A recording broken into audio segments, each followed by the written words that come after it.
Hello, everyone. Welcome to key number 2 mini lesson for the Vibrant Body and Abundant Life Blueprint. Key number 2 is cultivating self-acceptance, love, and worth. Oh yeah, it's a big one. As you hopefully know, I'm Tanya Penny, Self-Love Catalyst, Vibrant Body and Abundant Life Coach.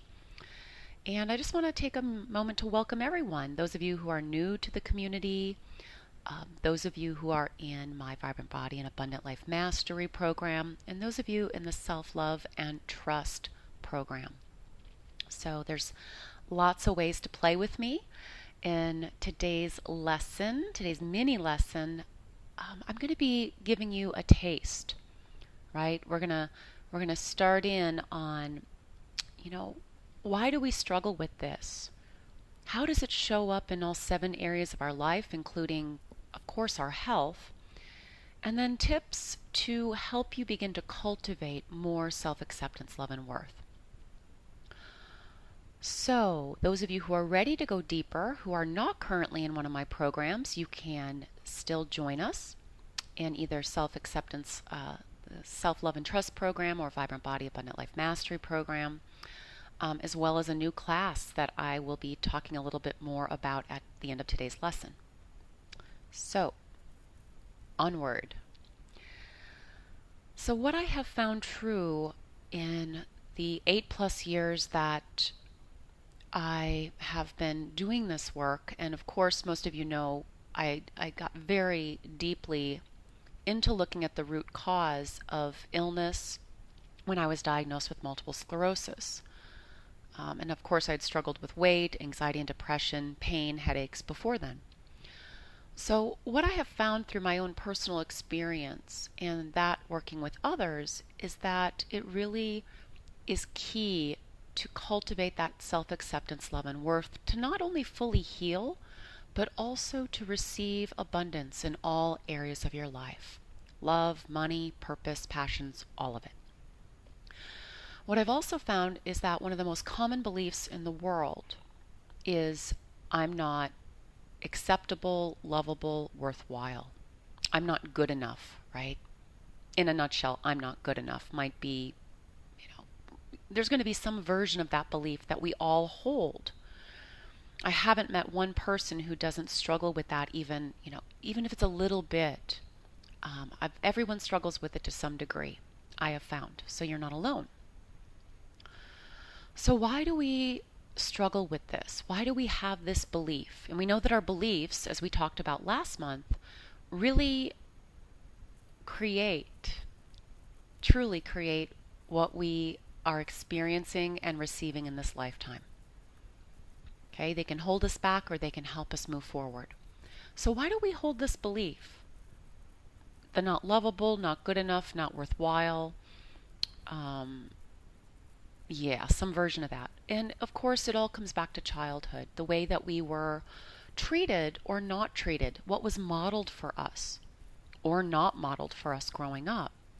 And again, we look back, but we don't stare, and we're not doing it to blame anybody. The truth is we all struggle with it. Our parents did too. So, a brief example is I grew up with a parent, a father who was very critical. Okay, perfectionistic. So, critical of himself, critical of me, my mother, other people. So that's where that not good enough seed was planted, partly because of that. Now, I also saw my mother, right, not have a lot of acceptance and love for herself.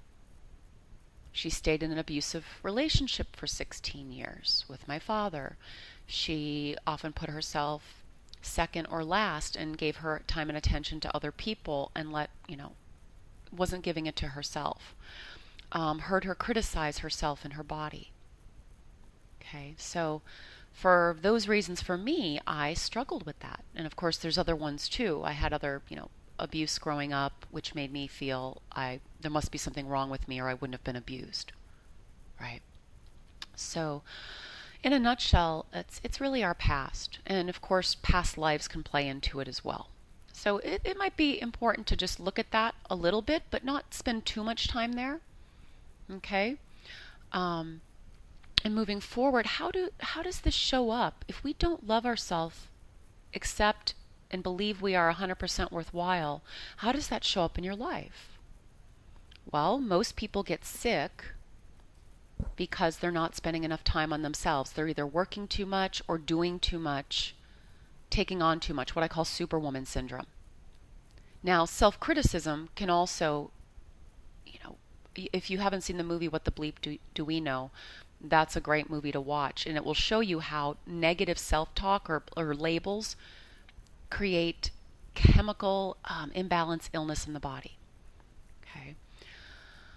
So definitely not enough time. Self-criticism is a big piece of that, creating illness, whether it's mental, physical, emotional, in the body, mind. If you don't think you're worthwhile, or lovable, you're going to attract relationships that are going to show you that. People that don't treat you with respect and honor you fully. People that try to control you or abuse you verbally, physically, or sexually. People that put you down. If you don't believe and cultivate 100% self-acceptance, love, and worth, you're likely going to receive less money. Even take jobs that are not fulfilling. Stay in a job that's not fulfilling. Okay, so those are a few examples of how that shows up in our life. All 7 life areas when we don't have 100%. So let's move into now some tips and tools. Okay, some tips and tools. So again, we need awareness. Awareness of, why do I struggle with this? I do struggle with it. Where am I with this? On a scale of 1 to 10 is what I have my clients do. And not to beat yourself up, but just to know where you are. So 1 would be you have very little self-acceptance, love, and worth. 10 would be you have 100%. And I doubt you'd be listening today if you had 100%. Right? Again, most people struggle with this. I believe everyone does to some degree. So when I started this process, I was probably on a 2. And now I would say I'm at about an 8, 8.5, depending on the day. Over the course of the last 8+ years of doing this type of work. So where are you today on the scale? Rate yourself 1 to 10 without judgment, just awareness. We can't change anything we're not aware of. Next, you may want to spend a few moments reflecting on why do you struggle with this? Why do you have that not good enough, not lovable, not worthwhile belief? Okay, so again, my dad didn't spend a lot of time with me growing up, so I took along, and I was criticized when he was, so I took on the belief I must not be lovable or worthwhile. Right? So spend a little bit of time reflecting on what you heard, saw, how you were treated when you were growing up, and whether, by both parents. Even if one parent gave you 100% and the other one didn't, it's still going to affect you. Okay? And it could be really subtle for some of you, okay, as to why that is. So spend a few moments reflecting on that, on the past. We look back, but we don't stare. And then currently, how is not having 100% showing up? How is that affecting your 7 life areas? Self, right? Self-talk. So what are your words and thoughts telling you? Your health, mind, body. Love, relationships in your life. Purpose, career. Money, material, spirituality may even show up in there. A lot of people, if you don't think you're worthwhile, you're definitely not going to think you deserve to receive guidance from your something bigger. You're not going to trust yourself to follow it. Okay, self-trust is another big piece. If you don't have 100% self-acceptance, love, and worth, your self-trust is going to be suffering as well. So just spending a few minutes then looking at the 7 life areas and how this key is affecting that. Are you not taking enough time for yourself to focus on your rest, your healing, play, because you're trying to prove yourself, working in your job too much, and or trying to please or prove to other people that you're good enough, getting their approval? Those are some signs, right? And again, just awareness and acceptance of what you become aware of, not judging yourself, beating yourself up for it. So what are some tips that we can use to cultivate more? The first tip that I give my clients is become aware of your inner self-talk, inner outer self-talk. What are you saying to yourself about yourself internally or out loud? When you become aware of a negative, even like I should have done this, I should have done that, that's a beating up of yourself. A lot of people say, oh, I'm such an idiot, or oh, I'm stupid. That was so stupid. Okay, there's going to be a wide variety depending on what you saw and heard growing up, but really looking at and catching your inner critic or negative self-talk. Once you catch it, you just name it. Oh, that, here I was saying this to myself. That's not very loving or accepting. I'm going to shift it right now. So I call it thought shifting. Sometimes I call it compassionate self-talk. And you're going to say to yourself then silently or out loud the opposite / truth. So if you heard yourself calling yourself an idiot or stupid or, I should have done that, you might say to yourself, you know what? I'm always doing my best. I'm smart and I'm learning and I'm always doing my best. Right? Might be something you say as an opposite truth. And I recommend not only saying it, but writing it. Okay, writing the opposite truths. Tip number 2 is go and listen to a guided TMP practice. Okay, those of you in the free community, you have a sample practice. Those of you in one of my paid programs, you have several guided practices on this specific key, working with those beliefs and planting the seeds for the opposite truths, the heart's desires for self-acceptance, love, and worth. Okay. I recommend listening at least once a day.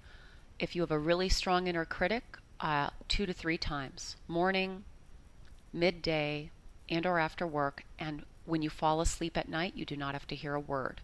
It helps to reprogram the inner critic. It helps to nurture, accept, and love all parts of you, what we covered in key number 1, right? Connecting with the divine you.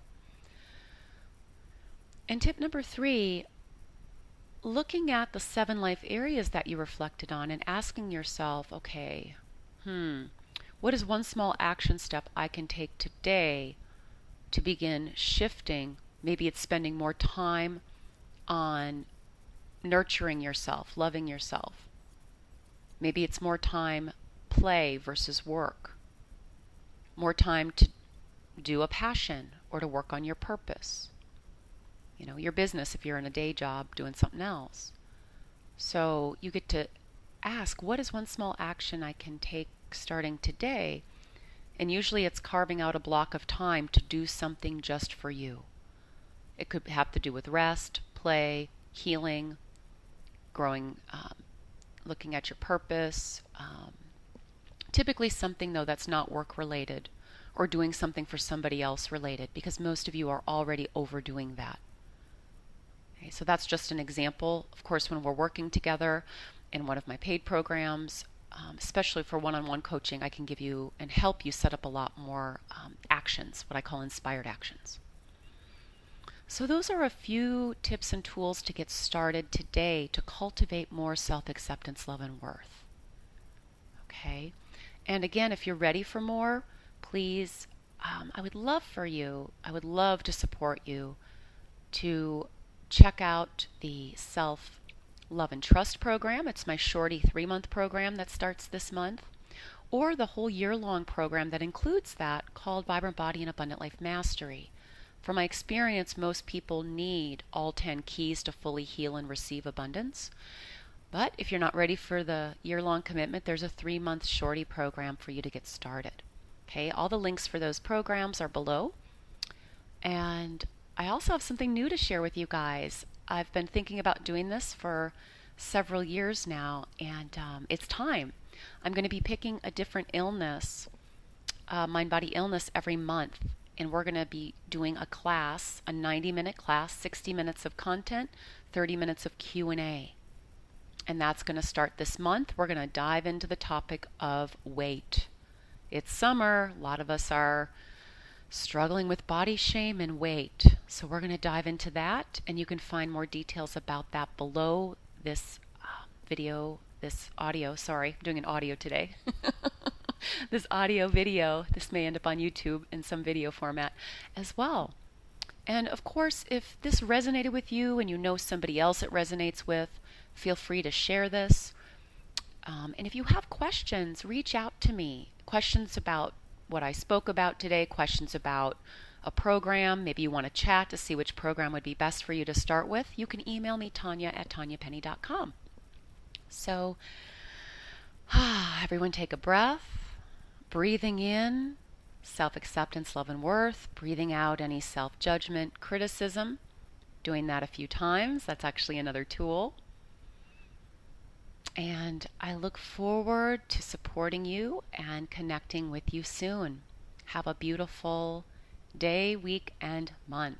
Yay, summer. Bye.